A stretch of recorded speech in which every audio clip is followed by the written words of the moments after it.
மொத்த குடும்பம் மாப்பிள்ள மாதிரி ரெடியாகிற இந்த கல்யாணம் ராம்ராஜ் கல்யாணம். Vedanta Premium, Coimbator's best retirement township starting from 65 lakhs. சன்லேண்ட்ல சமைச்சா சக்தி தானா வரும். கொம்பன் வந்து ஒரு நல்ல ஒரு நேமை கொடுத்துச்சு, நமக்கு ரொம்ப மரியாதையை கொடுத்துச்சு. கொம்பன்னாலே கதாநாயகன் மாதிரி வந்து இறந்துருச்சு. அதுக்கப்புறம் இந்த ஜல்லிக்கட்டெல்லாம் போய் பார்த்ததில்ல. இவருக்கு அது மாடு ஆசை வந்து இது கொம்பன் முத வாங்கணும். வாங்கினா நல்லா ஒன்றும் சொல்ல முடியாது, அந்த அளவுக்கு இருந்தது. என்னன்னு தெரியல, இங்கே அது அடக்காகணும்னு ஒரு அமைப்பு இருந்திருக்குது. அது ஒரு தெய்வமாக நான் கருதுகிறேன். இப்போ இது அதை விட நல்ல மாடும் இருக்குது நம்மகிட்ட. இது என்னான்னு தெரியல, அந்த ஒரு வாடி வாசலில் நான் பார்த்ததுல இருந்தே நான் வேண்டான்னது திருப்பி வேணுங்கிற மாதிரி எனக்கு மன தோற்றங்களாய். யார் பிடிக்க போகிறா வந்தான்னாலாம் இருந்தால் இல்லை, பரவாயில்ல. எந்த ஊர்லேயுமே அதை ஒன்றும் பண்ண முடியாது. ஃபயரான புல்லுங்க சார், ஃபயரான புல்லு. ஆனால் அதே நேரத்தில் அது இறக்குற போது என் கண்ணுக்கு முன்னால் இறந்தது. நான் அழுதுட்டேன். இப்போவும் என்னால் பேச முடியல. நான் மேலே நிற்கிறேன், கீழே அப்படியே வந்து எனக்கு முன்னால் இப்படியே விழுந்துச்சு. இதில் இருக்கிற இந்த கொம்பு வந்து ஒரிஜினல் கொம்பு. அந்த கொம்பனோட கொம்பு தான் அது. இதுதான் ஒரிஜினல் ஃபேஸுங்க சார். அது அப்படியே இருக்கணும் அப்படின்றதுல அப்போ ரொம்ப கவனம் எடுத்துக்கிட்டாங்க. ஆமாம், அதே இடத்தை ஃபீல் பண்ண முடியல அப்படின்னாலும் அதுக்கு நெருக்கமாக இருக்குங்களா சார்? இப்போ அது இடத்த ஃபுல் பண்ணுறதுக்கு தான் இந்த நிற்கிது பாருங்க மர பேர் சின்ன கொம்பன். சின்ன கொம்பன், சின்ன கொம்பன். நான் சொல்கிறேன், ஜல்லிக்கட்டு அப்படின்ற அந்த விஷயம் அது வந்து அதான் லைனில் இருக்கு, அவ்வளோதான்.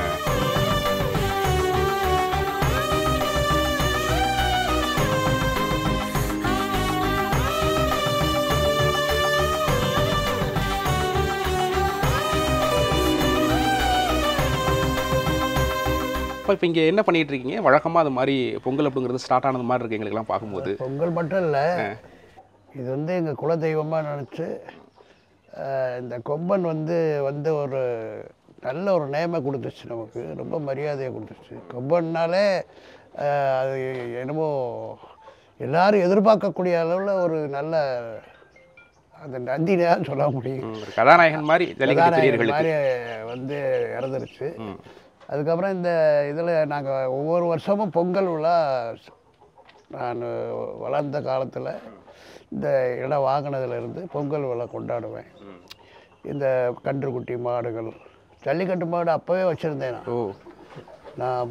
இதுக்கு சின்ன பசங்களாக இருக்கும்போது நான் ஜல்லிக்கட்டு மாடு வச்சு யூனியனில் சேர்மனாக இருந்தேன்.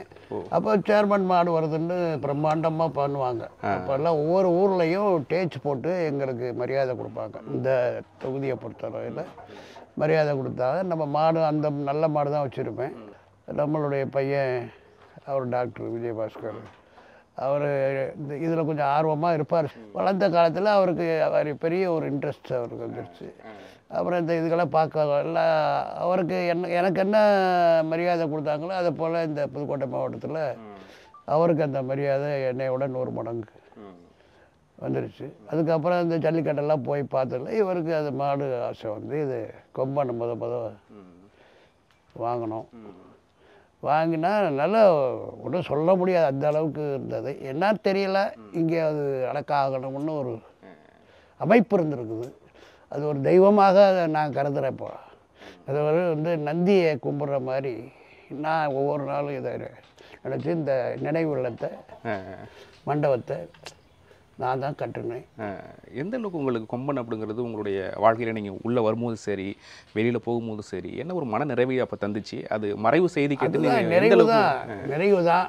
ஜல்லிக்கட்டுக்கு இப்போ இது அதை விட நல்ல மாடும் இருக்குது நம்மகிட்ட. இது என்னான்னு தெரியல, அந்த ஒரு வாடி வாசலில் நான் பார்த்ததுல இருந்தே நான் வேண்டான்னது திருப்பி வேணுங்கிற மாதிரி எனக்கு மன தோற்றங்களாய்.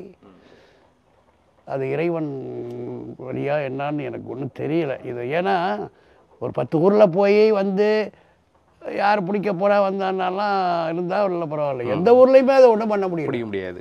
ஃபயரான புல்லுங்க சார், ஃபயரான புல்லு. அதை போட்டு அது வெடி, அது நான் என்ன சொல்கிறதுன்னு தெரியல எனக்கு. அந்த அளவுக்கு வரும். ஆனால் அதே நேரத்தில் அது இறக்குற போது என் கண்ணுக்கு முன்னால் இறந்தது. நான் அழுதுட்டேன். இப்போவும் என்னால் பேச முடியல. நான் மேலே நிற்கிறேன், கீழே அப்படியே வந்து எனக்கு முன்னால் இப்படியே விழுந்துச்சு. நீங்கள் சொல்லும்போது எங்களுக்கே சிலிர்க்குது. அப்படியே அது எந்த அளவுக்கு நேசிச்சிருப்பீங்க. ரொம்ப ஃபயரான புல்லுங்க சார். என்டையராக இந்த தமிழ்நாடு முழுக்க கொம்பன் அப்படின்னா அப்படி அறியப்பட்ட அந்த புல். அதோட வேகம் வந்து அந்த மாதிரி இருக்கும். ரொம்ப ஷார்ட் பீரியடில் அந்த புல் வந்து என்கிட்ட அது நீடிக்கலை. ஆனால் இப்போ நிரந்தரமாக நீடிச்சிருச்சு. ஒரு சிலையா இதனுடைய அருள் தான் இன்றைக்கி எல்லாம் ஓடிக்கிட்டு இருக்கு. அங்கேருந்து இப்போ நான் 1 மணி நேரம் ஆனால் கூட நான் வந்து துண்டூர் போட்டு கும்பிட்டு, இதில் இருக்கிற இந்த கொம்பு வந்து ஒரிஜினல் கொம்பு. ஓ, அந்த கொம்பனோட கொம்பு தான் அது. அதை நான் வந்து பக்குவப்படுத்தி அந்த கொம்பையே நான் வந்து நட்டு வச்சுருக்கேன். ஒரிஜினல் கொம்பு நல்லா இப்போ மாடு படுத்துருக்கிற மாதிரியே இருக்கும். இந்த சவுதி வந்து நான் தேடி பிடிச்சி இது மாதிரி பண்ணடான்னு சொல்லி அதே மாதிரி இருக்கணும்னு சொல்லி இப்போ சும்மா படுத்துருக்குது. இதுதான் ஒரிஜினல் ஃபேஸுங்க சார். அது அப்படியே இருக்கணும் அப்படின்றதுல அப்போ ரொம்ப கவனம் எடுத்துக்கிட்டாங்க. ஆமாம், இதை பார்த்து படம் போட்டு செஞ்ச குடின்னு சொல்லி நானே நின்று எல்லாம் பண்ணி இப்போ எங்கெங்கேயே இருந்து வர்றாங்க. மதுரையிலேருந்து வர்றாங்க. இல்லை இப்போ 4 நாளைக்கு முன்னாடி அந்த கைக்குச்சின்னு வந்து புதுக்கோட்டையில் வந்து கும்பிட்டு போகிறாங்க. அது இங்கே ஒரு ஜல்லிக்கட்டு திருநெல்லூர்னு நடக்கும். அங்கே தான் அது இறந்தது. அங்கே தான். ஆனால் அந்த ஜல்லிக்கட்டு அன்னைக்கு இங்கே ஒரு திருவிழா மாதிரி மக்கள் வந்துட்டு வர்றவங்கெல்லாம் வந்து கும்பிட்டு போகிறாங்க. அந்த அளவுக்கு. இப்போ ஜல்லிக்கட்டுக்கு முன்னாடி போகிறதுக்கு முன்னாடி இங்கே உள்ள மாடுகள், உங்கள்கிட்ட இருக்கிற மாடுகள் போகிறதுக்கு முன்னாடி ஏதாச்சும் சடங்கு சம்பிரதாயம் இந்த மாதிரி பண்ணி அனுப்புவீங்களா? சாமி கும்பிட்டுட்டு? சாமி கும்பிட்டு தான் அனுப்புவோம். சாமி கும்பிட்டு இங்கே கொண்டாந்து நிறுத்தி சூடம் பொருத்தி 90 அள்ளி அப்படி எரிஞ்சு தான் நான் போக சொல்லுவேன். எல்லா கலைகளுக்கும் அப்பா தானே சார்? ஆமாம். சாம்பிராணி போட்டு சாமி கும்பிட்டு தீபாத்திரையெல்லாம் காமிச்சு எல்லா 90 கலந்து வச்சுக்குவேன். அள்ளி எரிஞ்சு தான் போக சொல்லுவேன். இன்னும் இது வரைக்கும் அந்த 90 எரிஞ்சதில் எந்த விதமான இதுவும் இல்லை. வெற்றியோட தான் இருக்குது. இப்போ போட்டிகள்லாம் போகும்போது சார் இந்த மாதிரி அப்பா வந்து அப்போ வந்து கூடவே போவாங்க. இப்போ இங்கே இருக்கிறதுனால கேட்டு தெரிஞ்சுப்பாங்களா? என்ன லைவ்ல இந்த இது எல்லாம் லைவ் முன்னாடி உட்காந்துருவாங்க. அலங்காநல்லூர் போகுது வேடிக்கைன்னா அன்னைக்கு பூரா வீட்டில் உட்காந்துருவேன். நம்ம மாடு வந்தால் தான் வெளியில் போவேன் வீட்டை விட்டு. ஃபோனில் லைனில் கேட்டுகிட்டே இருப்பாங்க. ஒருவேளை லைவ் இல்லாத இப்போ நம்ம இப்போ மாவட்டங்களில் இப்போ சூரியூர் ஜல்லிக்கட்டு இருக்குது, இங்கே மாவட்டத்தில் பிற ஜல்லிக்கட்டு இருக்குது. இப்போ நம்ம பக்கத்து மாவட்டத்தில் மணப்பாறை அந்த மாதிரி போகிறப்ப கூட அம்மா முதற்கொண்டு டக்குன்னு கேட்டே இருப்பாங்க. இதுக்காக டீம் இருக்காங்க. அவங்களும் இதில் ரொம்ப பிரியம். இதில் ரொம்ப இப்போ மாடு இல்லைம்மா இன்னும் நமக்கு முன்னாடி 8 மாடு இருக்குது, நமக்கு முன்னாடி 5 மாடு இருக்குது, இன்னும் ஒரு 3 நிமிஷம் இருக்குது அப்படின்னு சொல்லிக்கிட்டே இருப்பாங்க. அப்படியே ரன்னிங்கில் வந்து அந்த செய்தி வந்துக்கிட்டே இருக்கும். எங்களை விட ஆர்வமாக மாட்டில் அவ்வளோ வந்து இப்போ வருவாங்க. எல்லா மாட்டுக்கும் வாழைப்பழம் கொடுத்துட்டு போவாங்க. வந்தால் மாடு அப்படியே நீட்டும் தலையா நீட்டிக்கிட்டே இருக்கும். அந்த மாடெல்லாம் வெற்றின்றது எப்போதும் உறுதிப்படுத்தப்படும். இருந்தாலும் எப்படி வந்துச்சு, நின்றுச்சா, சுத்துச்சா, அந்த மாதிரி எந்த அளவுக்கு உடனே வீடியோவில் வாங்கி அப்போவே பார்த்துருவோம். வீட்டில் இருந்து குடும்பத்தில் இருக்கிற நான் இப்போ தான் நினைக்கிறேன் ஒவ்வொருத்தரும் வந்து ஒரு உணர்வு பூர்வமாக வந்து மாடுங்கிறது கலந்துருக்கிறதுனால தான் இந்த அளவுக்கு உங்களுக்கு வந்து வெற்றியாக இருக்கட்டும் பெரிய ஒரு இதாக நாங்கள் நினைக்கிறோம். அது வெளியில் வந்து அது வெற்றி அது சுற்றி வரும்போதெல்லாம் எங்களுக்கு ஒரே சந்தோஷமாக தான் இருக்கும். நேர வரைக்கும் சந்தோஷம் தான் கொடுத்துக்கிட்டு இருக்கு.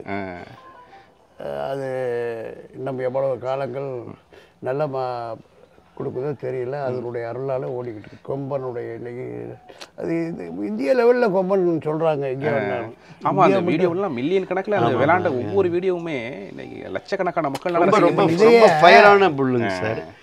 அது உங்களால் தெரியுங்களா? அது மாதிரி ஏன் மற்ற மாடுகள்ட்ட இருந்து இந்த மாடுகள் இந்த அளவுக்கு வந்து நின்று விளையாடுறதா இருக்கட்டும், மற்றபடி ரொம்ப வித்தியாசப்பட்டு இந்த அளவுக்கு நேசிக்கப்பட்டுச்சு? என்ன காரணம்? அது வந்து என்னன்னா, நம்ம எப்படி சொல்கிறதுன்னா, அரசியலில் எப்படி புரட்சித் தலைவி அம்மா, புரட்சித் தலைவர் எம்ஜிஆர் வந்தாங்களோ அது மாதிரி அதில் ஒன்று இதில் ஒருத்தவங்க தான் அந்த இடத்த ஃபுல்ஃபில் பண்ண முடியாது. ஆமாம், அது மாதிரி அது மாதிரி தான் 100ல் 1 அது மாதிரி தான் இருக்கும். மற்றபடி இதுக்கு வந்து ஸ்பெஷலாக வந்து அதிக தீவனமோ எனர்ஜி வர மாதிரி எதுவுமே பண்ணுறது எல்லாருக்கும் கொடுக்குறது மாதிரி தான் இவங்களுக்கும் ஒன்றும் கிடையாது. எல்லாருக்கும் என்ன பண்ணுறோமோ அதுதான். விளையாட்டி விடுறது, தீனி கொடுக்குறது. ஆனால் இந்த மனநிறைவை தர்றது மாதிரி இப்போ ஏதாச்சும் உங்கள்கிட்ட ஜல்லிக்கட்டு காளைகள் அப்படிங்கிறது கொஞ்சம் அந்த அதே இடத்தை ஃபீல் பண்ண முடியல அப்படின்னாலும் அதுக்கு நெருக்கமாக இருக்குங்களா சார் இப்போ? அது இடத்த புல் பண்ணுறதுக்கு தான் இந்த நிற்கிது பாருங்க மர பேருங்க சின்ன கொம்பன். சின்ன கொம்பன். சின்ன கொம்பன் ரொம்ப பிரமாதமாக விளையாடாது. ஆனால் சார் இது மாதிரி வந்து விஜயபாஸ்கர் சார் வீட்டு மாட இந்த பிடிச்சி ஆகணும் இந்த ஆட்டி அப்படின்னு கங்கண கட்டிட்டுலாம் வருவாங்க. நிறைய மனிதனுக்கு அவன் வந்து எங்களுக்கு ஒரு ஆப்போசிட்டா விரோதமா கிடையாது. பிடிச்சிட்டா அவனுக்கு ஒரு நேம் வந்துருங்க. மாடுகளுக்கு எப்படி பேர் அது மாதிரி மாடுபிடி வீரருக்கு தமிழ்நாடு முழுவதும் பேசப்படுவாங்க. நேம் வரணும், இன்னார் மாட்டில் பிடிச்சோங்கிற ஒரு கம்பீரமா அவங்களுக்கு ஆசை. நம்ம பிடிக்கலையே பிடிக்காம வச்சுக்கணுன்றது நம்மளுடைய ஆசை. கேம் தானே இது, ஆரோக்கியமான. மற்றபடி வேற இதுல வந்து பெரிய விரோதங்களோ அந்த மாதிரியான விஷயங்கள்லாம் எதுவும் விரோதம்லாம் கிடையாது. கேம் தானே சார். நிறைய ஜல்லிக்கட்டு காளைகளை உருவாக்கியிருக்கீங்கல்ல, காளைப்பிடி வீரர்கள் உருவாக்கியிருக்கீங்களா? வீரர்கள் அவங்களா உருவாங்க, நம்ம சப்போர்ட் பண்ணுவோம். வீரர்கள் வந்து இப்போ சார் இப்போ இதுவுமே பார்த்தீங்கன்னா ஒரு விஷயம், இப்போ ஒரு அத்லெட் எப்படி உருவாகிறாரு அது மாதிரி தான் ஜல்லிக்கட்டு வீரர்கள் இயற்கையாக வந்து நம்முடைய மாவட்டங்களில், மதுரை மாவட்டங்களில், திருச்சி மாவட்டம் நல்ல மாடுபிடி வீரர்கள், யங்ஸ்டர்ஸ் ரொம்ப இளைஞர்கள் இருக்காங்க. இப்போ நம்ம வந்து ஜென்ரலாக நான் சப்போர்ட் பண்ண, நம்ம வந்து என்னென்னா ஜல்லிக்கட்டு மாடு கன்சர்ன் மட்டும் இல்லை சார். நான் ஒரு பப்ளிக் பொது வாழ்க்கையில் இப்போ அப்பா அவங்க சொன்னாங்க, நமக்கு அந்த இன்ட்ரெஸ்ட்லாம் இருந்தது எல்லாமே அவர் சொன்னதை யதார்த்தமாக சொன்னாங்க. அது எல்லாமே அப்படி தான், அதுதான் உண்மை. ரொம்ப யதார்த்தமாக சின்ன வயசுலேருந்து நம்ம ஆர்வமாக இருந்தோம். பட் இப்போ வந்து நம்ம அந்த பொது வாழ்க்கையில் இப்போ சட்டமன்ற உறுப்பினர், அமைச்சர்லாம் இருக்கிறனால நம்ம ஒரு மொத்தமாக ஜல்லிக்கட்டுக்கு நான் வந்து எனக்கு ஜல்லிக்கட்டு விழா அதிகமாக நடத்தணுன்றது ஆசை. நம்முடைய மாவட்டத்தில் அதிகமாக எல்லா விழாவுக்கு உறுதியாக ஜல்லிக்கட்டு நடத்துறதுக்கு உறுதுணையாக இருப்பேன். கலெக்டர்கிட்ட போய் பேசுவேன், எஸ்பிகிட்ட பேசுவேன். அதிகமான மாடை விடணுன்றதை நான் ஃபைட் பண்ணுவேன். எங்கேயாவது ஜல்லிக்கட்டை தாமதப்படுத்தினா நான் அந்த இடத்துல என்னுடைய ஓங்கி குரல் கொடுப்பேன். வீரர்களுக்கு இப்போ எவ்வளோதான் ஏன் மாடே குத்தி ஒருத்தர் சூரியூரில் அப்படியே தூக்கி டோட்டலாக பயங்கரமான இன்ஜுரி ஆயிடுச்சு. நானே அவரை பயங்கரமாக போராடி காப்பாற்றினேன். ஸோ அதனால் அந்த உணர்வு இருக்குது. யாரும் எந்த வீரருக்கு அடிபட்டாலும் எனக்கு இங்கே தகவல் சொல்லிடுவாங்க. அது மதுரையாக இருந்தாலும், திருச்சியாக இருந்தாலும், புதுக்கோட்டையாக இருந்தாலும், எங்கே வீரர் அடிபட்டாலும் உடனே அவங்களுக்கு என்னால் முடிஞ்ச மருத்துவமனையில் அவங்க குடும்பத்துக்கு எல்லா உதவியும் செஞ்சுருவேன். அதனால் வீரர்களுக்கும் நம்ம பாதுகாப்பாக இருப்போம், மாடு வச்சுக்கிற உரிமையாளருக்கும் பாதுகாப்பாக இருப்போம். இப்போ இந்த ஆன்லைன் டோக்கன் கொண்டு வராங்க, அதுக்கு நான் எதிர்த்து குரல் கொடுப்பேன். பழைய பெற்றலை பார்க்கும் முறைப்படி. ஸோ இது ஜென்ரலாக காலகாலமாக ஜல்லிக்கட்டு இந்த மண்ணில் நடக்கணும் அப்படின்றதுல நான் ரொம்ப ஆர்வமாக இருக்கிறேன். அதனால் நம்ம மாட்டு உரிமையாளராக மட்டும் இல்லை, அந்த ஒரு முகம் மட்டும் இல்லை, எனக்கு பன்முகம் இருக்குது. ஜல்லிக்கட்டுக்கு சப்போர்ட் பண்ணுவேன், விழாவுக்கு உறுதியாக இருப்பேன். அது நம்ம இப்போ உதாரணத்துக்கு இங்கே நம்ம சொந்த கிராமங்கள்லாம் இருக்குது. அங்கெல்லாம் என்னன்னா காலையிலேருந்து மாலை வரைக்கும் நானே வந்து வேஷ்டியை முடிச்சுக்கிட்டு களத்தில் போய் மரத்தில் ஏறி நிற்பேன். அது எல்லாருக்கும் தெரியும், அவங்க எல்லாருக்கும் தெரியும், இங்கே இருக்கிற என்டையர் டீமுக்கு தெரியும். அந்த மாதிரி நம்ம சப்போர்ட் பண்ணுறோம். ஸோ இது வந்து நான் மாட்டினுடைய ஓனரு அந்த ஃபீல்லாம் எனக்கு கிடையாது. ஜென்ரலாக அது அப்பா சில யதார்த்தங்களை சொல்கிறாங்க, நான் சொல்கிறேன் ஜல்லிக்கட்டு அப்படின்ற அந்த விஷயம் அது வந்து அவ்வளோதான், இதுதான் சப்ஜெக்ட். அப்போ இது எந்த காலத்தில், அதனால தானே உச்சநீதிமன்றத்தில் ஒரு இண்டிவிஜுவல் போய் வழக்கில் இம்ப்ளீட் பண்ணி சீனியர் கவுன்சிலை வச்சு உச்சநீதிமன்றத்தில் போராடினது தமிழ்நாட்டிலே நான் ஒரு ஆள் தானே. அசோசியேஷன் போனாங்க, அவங்களுக்கு நான் சப்போர்ட் பண்ணேன். பிஆர் தலைமையில் போய் விடிய நாங்கள் வந்து டெல்லியில் கடும் குளிரில் உட்காந்து நாங்கள் வந்து அஃபிடவிட் போட்டோம், வெற்றி பெற்றோம். அரசு போனாங்க. பட் நான் இண்டிவிஜுவலாக மாவட்டத்திலேருந்து, நான் வந்து தமிழ்நாட்டிலேருந்து ஒரே இண்டிவிஜுவல் நான் போய் அந்த வழக்கில் இம்ப்ளீட் ஆகி அதில் நம்ம வெற்றியும் பெற்றுக்கிறோம். அதனால் ஜல்லிக்கட்டு அப்படின்ற விழாவை நம்பி அதை வந்து இன்றைக்கி வந்து வீட்டுக்கு எப்படி ஒரு குழந்தைகள் இருக்காங்களோ பேரிட்டு நம்ம எனக்கு 2 பசங்க, எனக்கு ஒரு பையன் ஒரு பொண்ணு, எனக்கு 2 பொண்ணுங்கன்னு சொல்கிறாங்களோ, அதுபோல் என் வீட்டில் 1 மாடு 2 மாடு, அந்த காலை பேர் இது முத்து, என் காலை பேர் மருது அப்படின்னு பேர் வச்சுக்கிறாங்க. ஆக இது வந்து காலத்தில் இந்த நாட்டு மாடுகள் இனம் என்பது அழியாமல் இருப்பதற்காகவும் பாரம்பரியமான நம்முடைய ஜல்லிக்கட்டு விழா தொடர்ந்து நடப்பதற்கும் மாவட்ட நிர்வாகம் இது வரைக்கும் சட்டமன்றத்திலே நான் ஒரு ஆள் தான் பேசியிருக்கிறேன். சட்டமன்றத்தில் கவன ஈர்ப்பு தீர்மானம் கொண்டு வந்து நான் ஜல்லிக்கட்டுக்காக குரல் கொடுத்துக்கிறேன். அமைச்சர்லாம் பதில் சொல்கிறேன். நான் அமைச்சராக இருந்த காலத்தில் முதலமைச்சர் அவர்கள், மரியாதைக்குரிய அண்ணன் எடப்பாடியார் அவர்கள், தமிழ்நாட்டிலே ஒரு ஜல்லிக்கட்டை வந்து ஒரு முதலமைச்சர் வந்து நேரடியாக தொடங்கி வச்சாருன்னா முதலமைச்சர் எடப்பாடியார் தான் அலங்கநல்லூரில் வந்து தொடங்கி வச்சாங்க. அதுக்கப்புறம் விராலிமலை ஜல்லிக்கட்டுலையும் முதலாக வந்து எடப்பாடியார் தான் நேரடியாக வந்து முதலமைச்சர். அங்கே இருக்கக்கூடிய எல்லா அமைச்சர்கள், கிட்டத்தட்ட 25 அமைச்சர்கள், கிட்டத்தட்ட ஒரு 75 சட்டமன்ற உறுப்பினர்கள் வந்து உலக சாதனை படைத்த ஜல்லிக்கட்டு வந்து விராலிமலை ஜல்லிக்கட்டு 1850 மாடு விட்டுருக்குறோம் ஒரே ஜல்லிக்கட்டு. இப்போ 700 மாடு உலக சாதனைக்காக நடத்தப்பட்டது. சாதனைக்காக மட்டுமல்ல சார், அதாவது நடந்த ஜல்லிக்கட்டு சாதனையாக மாற்றப்பட்டது. ஏன்னா அவ்வளவு இதாக நமக்கு வந்து நம்ம நேசிக்கிற ஒரு விஷயம். இதான் சப்ஜெக்ட். ஐயா, இது மாதிரி இங்கே ஜல்லிக்கட்டுக்கு முன்னாடி போகிறதுக்கு முன்னாடி நம்ம காளைகள் வந்து இன்னைக்கு வந்து நிறைய பேரை முட்டி தூக்கணும் அப்படின்லாம் வேண்டிப்பாங்களே, அதெல்லாம் உண்மையா? அதெல்லாம் சொல்றது தான். சில பேர் பிடிச்சிடக்கூடாதுன்ற என்ன இருக்குங்க, பிடிக்கக்கூடாது, நல்லா வரணும்னு நினைப்பாங்க. அவ்வளோதான். ரொம்ப கொம்புகளை கூர்மையாக்குவாங்க சார். நான் மட்டும் அது இப்போ எங்கள் டீம் இருக்காங்க கேளுங்க, இந்த கொம்பை ரொம்ப ஷார்ப்பாக வைக்கக்கூடாதுன்னு சொல்லுவேன்.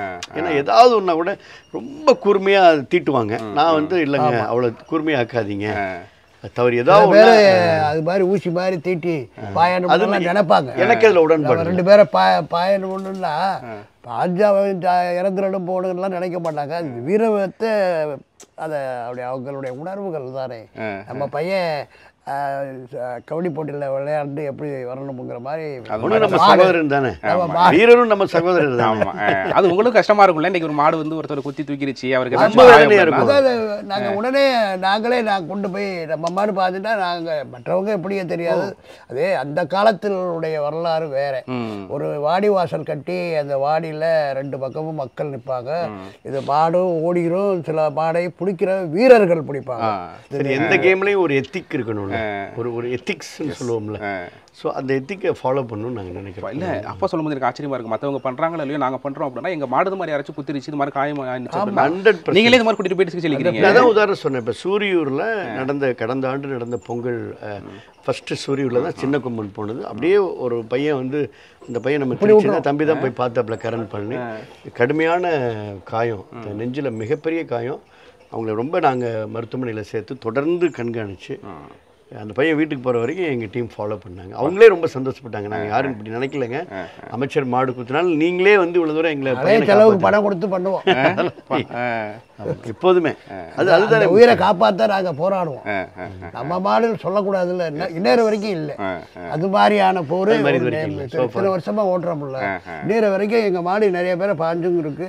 நாங்கள் அவங்களுக்கு ஆதரவாக இருந்திருக்கிறோம், அவங்கள காப்பாற்றிருக்கிறோம். அவங்க வந்து இன்னும் ஐயோன்னு சொல்லக்கூடாது அளவுக்கு பெரிய. அதனால அந்த சின்ன பாயிண்ட்ஸ், அந்த கொம்பு வந்து ரொம்ப ஷார்ப்பா ஊசி முனை போல சில பேர் திட்டுவாங்க. நான் அதுக்கு I am against that. So அந்த ரொம்ப ஷார்ப்பாக வந்து கொம்பை எங்கள் மாட்டுக்கு எந்த மாட்டுக்கும் ரொம்ப ஷார்ப்பாக கொம்பு இருக்காது. ஐயா, இப்போ நீங்கள் வந்து அரசியல் இயக்கணுமே இருந்த நீங்கள் இன்றைக்கி வந்து சார் வந்து மக்கள் மத்தியில், இளைஞர்கள் மத்தியில் வெகுவாக பேசப்படுறாங்க. நிறைய மக்கள் திட்டங்களை போய் கொண்டு போய் சேர்த்துருக்காங்க. உங்களுக்கு வந்து ஒரு மகனா ஒரு மன நிறைவு தருது, இந்த விஷயம் செஞ்சது தான் எனக்கு வந்து அவர் செய்கிற சேவையும் அவருக்கு வர்ற நேமும் எனக்கு கருது இல்லை. அதில் ஒருத்தர் கேட்குறாரு அப்பா அப்படின்னு, ஒருத்தர் கேட்குறாரு, இந்த தங்க பிள்ளையை எப்படி நீங்கள் பெற்று எடுத்து வளர்த்தீங்கிறாரு. ஒரு சில இடங்களில் இது மாதிரி ஒரு அருமையான நல்ல குழந்தையை பெற்று வளர்த்து ஆளாக்கி இருக்கிறீங்க. ஒரு மாவீரனை இந்த மக்களுக்காக வேண்டி இந்த அளவுக்கு உழைக்கிறாரு. இது வந்து எங்களுக்கு ரொம்ப ஆச்சரியமாக இருக்குன்னு சொல்கிறாங்க, நிறைய சொல்கிறாங்க. அது நமக்கு ரொம்ப பெருமையாக இருக்குது. ஆனால் இன்ன வரைக்கும் அப்பாவுக்கு ரொம்ப பயப்படுவாங்க போல, நாங்கள் கூட கேள்விப்பட்டிருக்கோம். அந்த பயம் மரியாதை அப்படிங்கிறது ரொம்ப. இன்னைக்கு உழவு அவர் எங்கே எத்தனை பேர் இருந்தாலும் கூட அவரை பார்த்து ஆயிரக்கணக்கான பேர் எந்திரிக்கிறாங்க. நான் வந்து அப்படியே எந்திரிச்சிட்டு எனக்கு மரியாதை கொடுக்குறாங்க. 2 பையங்களுமே அது மாதிரி தான் பண்ணுறாங்க. மனித நேயம் இந்த பாங்கிற அந்த அந்தஸ்தில் அவங்க இருக்கிறாங்க. அதில் ஒன்றும் இல்லை. நம்மளும் பிள்ளைய நல்லா இருந்தால் போதும்னா அந்த மாதிரி ஒவ்வொரு நாளும் நம்ம இப்போ அரசியல் ரீதியாகவும் அவர் வரணும், நல்லா வரணும்னு இருந்து தான் நான் ஜெயலலிதா அம்மாட்டே பேசினேன் பையனை பற்றி. இப்போ பதிவு அந்த அம்மா உங்களை நம்பி தான் அவன் நான் டாக்டருக்கு படிக்க வச்சுட்டு சொன்னீங்களா? போட்டோவே இருக்கு பாருங்க, பேசிக்கிட்டு இருப்பேன். என்ன போட்டோவுக்கு அமைச்சராக அன்னைக்கு அமைச்சர் கவர்னர் மாளிகையில் அமைச்சரை பதவியேற்ற உடனே டக்குன்னு மட்டும் உடனே ஃபேமிலியை கூட்டிட்டு வாங்கன்ட்டாங்க. ரொம்ப டிராஃபிக்கில் ரொம்ப அப்படி இப்படின்னு வருது. அம்மா என் பிள்ளைய உங்களை நம்பி தான்மா, உங்களை நம்பி நீங்கள் என்ன உயிர்மா, நீங்கள் அவனை நீங்கள் பார்த்துக்கணும், எல்லாம் தெரிஞ்சு தானே நான் வந்து பண்ணியிருக்கிறேன் அப்படிங்கிறாங்க. இவருக்கே தெரியும், எல்லாம் விசாரிச்சு போய் அவரை பற்றி எனக்கு தெரிஞ்சு தான் நான் எல்லாம் பண்ணியிருக்கிறேன். மந்திரியை கொடுத்துருக்கேன். எல்லாம் பெருமை எங்களுக்குமே ரொம்ப சந்தோஷம். ஒவ்வொருத்தரையும் வரும்போது வந்து நான் வந்து அம்மாவாக இருக்கட்டும் உங்களையா இருக்கட்டும் கொஞ்சம் கூட கர்வம் இல்லாமல் நான் வந்து ஒரு பிரசிடென்ட் அவங்க அம்மா அப்பா கூட வெளியில் கூட பார்க்க முடியாது. நான் நிறைய பேர்கிட்ட கேட்டிருக்கேன், இது இவ்வளோ எளிமையாக இருக்காங்களே, இப்படி தான் இருப்பாங்களா அப்படின்னு கேட்டாங்க. அவங்களுக்கு தோட்டம் தான், அப்பாவுக்கு வந்து தோட்டம் தான் சரி இங்கே தான் இருப்பார், அது இதே காஸ்டியூம் தான். எளிமையும் யதார்த்தம்னா நம்ம எப்போதுமே வாழ்க்கையில் மற்ற எல்லார்கிட்டத்துலையும் அந்த அன்பு நீடிக்கும் சார். ஆர்டிஃபிஷியல் உங்களுக்கு அதாவது இப்போ நீங்கள் வர்றப்ப சொன்னாங்களே, நான் எனக்கு காரில் போகிறப்ப ஒரு கும்பலில் ஹார்ன் அடித்தா கூட நான் டிரைவரை வந்து கோச்சிக்குவேன். ஸோ அந்த ஹார்ன் அடித்து அவங்க பின்னாடி டேர்ன் பண்ணி அந்த அவங்க இரிட்டபிள் ஆகக்கூடாது. ஒரு கணவனும் மனைவியும் போவாங்க பைக்கில், அவங்க போகிறப்ப நம்ம கார் போய் ஹார்ன் அடித்தா அந்த ஹார்ன் சத்தம் அவங்களுக்கு ரொம்ப டக்குன்னு யதார்த்தமாக அவங்க இரிட்டபிள் ஆகி திரும்பி பார்ப்பாங்க. அதுவே செய்யக்கூடாதுன்னு நான் ஸ்ட்ரிக்ட் இன்ஸ்ட்ரக்ஷன் கொடுத்துருக்கிறேன். என்னுடைய வாழ்க்கை அது மாதிரி தான். எங்கள் காரை திரும்பி பார்த்தாலே நாங்கள் நிறுத்திடுவோம் சார். என் கை இப்படி இருக்கும், டிரைவர் இதில் பிடிச்சிருப்பேன், இதில் இருக்கும், இப்படின்னா அவன் நிறுத்திடுவேன். இப்போ ஒருத்தர் பார்ப்பாரு, யாரும் நான் இந்த காரில் போயிட கூட அவரு தான் வர்றாருன்னு பார்ப்பாங்க. அதனால நம்ம பார்க்காமையும் போகக்கூடாது, அவங்கள பார்த்துட்டு ஏற்பாடு. இது எந்த விஷயமே வந்து புதிதல்ல சார். இது வந்து இங்கே இருக்கக்கூடிய இந்த மாவட்ட மக்கள் அத்துணை பேருக்கும் இப்போ அப்பானா எப்படி, அவங்களுக்கு என்ன பிடிக்கும் பிடிக்காது, நாங்கள் அப்பாவோட எப்படி, இப்போ நான் எப்படி என்னது, நான் 4 தடவை நான் 2001 25 ஆண்டுகளுக்கு முன்னாடி நான் எம்எல்ஏ, 2001 எம்எல்ஏ, இப்போ 2024 25 ஆயிடுச்சு, 25 இயர்ஸ், 25 வருஷம் ஆயிடுச்சு. அப்போ வாட் இஸ் வாட் அப்படின்ட்டு நான் எத்தனை மணிக்கு படுப்பேன், எத்தனை மணிக்கு எந்திரிப்பேன், எப்படி மக்களோட எல்லாத்துக்குமே எங்களுடைய எல்லாமே யதார்த்தங்கள் தெரியுமே ஒழிய புதுசாக ஒரு விஷயத்தை இனிமேல் புகுத்தவும் முடியாது, அது எங்களுக்கு தெரியாது. அதுதான் உண்மை. எனக்கு கஷ்டமாக இருக்கும். நைட்டு 1 மணிக்கு வருவார், நேற்று கூட 12 மணிக்கு வருவார். நாங்கள் அம்மா உட்காந்துக்கிட்டே இருக்கோம், வந்து ஒரு தோசை ஊற்றி கொடுக்குறதுக்கு அந்நேரத்தில் அது எந்திரிச்சு கொடுக்கணும், எந்த நேரம் எந்திரிக்கணும்னு எந்திரிச்சிடுவார். அதெல்லாம் வந்து ஒரு மனிதன் இது அளவுக்கு நான் அரசியலில் பார்த்தது அல்ல. அண்ணா காலத்துல எம்ஜிஆர் காலத்துலேருந்து நான் அரசியலில் முழுக்க ஆரம் வீரப்பனோடெல்லாம் இருந்து சினி ஃபீல்டுலலாம் நிறைய எனக்கு வீட்டுகளுக்கெல்லாம் போயிருக்கேன். அப்போ சின்ன பிள்ளையா இருக்கும். நான் எத்தனையோ அரசியல்வாதியை பார்த்துருக்குறேன், இது மாதிரி இல்லை. ஆனால் இன்றைக்குள்ள மக்கள் வந்து இந்த இப்படி நல்லா அரசியல்வாதியை ஏற்றுக்கிறாங்களாங்கிறது அது அவங்க மனநிலையை பொறுத்து, அன்னைக்கு உள்ள சூழ்நிலையை பொறுத்து. அதான் அங்கீகாரம் தொடர்ந்து வெற்றி தான். ஆமாம், அதுக்கான அங்கீகாரமாக தான். அது அரசியலுக்காகவும் தேர்தலுக்காகவும் மட்டும் இல்லைங்க சார், யதார்த்தமாக நாங்கள் யதார்த்தமாக தான் இருக்கோம். அவ்வளோதான். இதை வந்து ஜெயிக்கணும், இதை சாதிக்கணும், அரசியலில் போய் இதில் மக்களுக்கு சேவை செய்யணுங்கிற அந்த ஒரே நோக்கம் என்னிடத்துல இருந்தது. அதை விட 100% என் பையன்கள் இடத்துல இருக்கிறது. அது எனக்கு பெருமையாக இருக்குது. அவ்வளோதான். எங்களுக்கு ரொம்ப பெருமையாக இருக்குது. ஒரு மகனுக்கு வந்து இந்த அளவுக்கு பேர் வாங்கி அப்பாவுக்கு கொடுப்பாரு, இந்த அளவுக்கு வந்து உங்கள் பேரை வந்து அவர் காப்பாற்றுறத நீங்கள் சொல்லி பெருமையாக இருக்குது. மொத்த குடும்பம் மாப்பிள்ள மாதிரி ரெடியாகிற இந்த கல்யாணம் ராம்ராஜ் கல்யாணம். Vedanta Premium, Coimbator's best retirement township starting from 65 lakhs. சன்லேண்ட்ல சமைச்சா சக்தி தானா வரும்.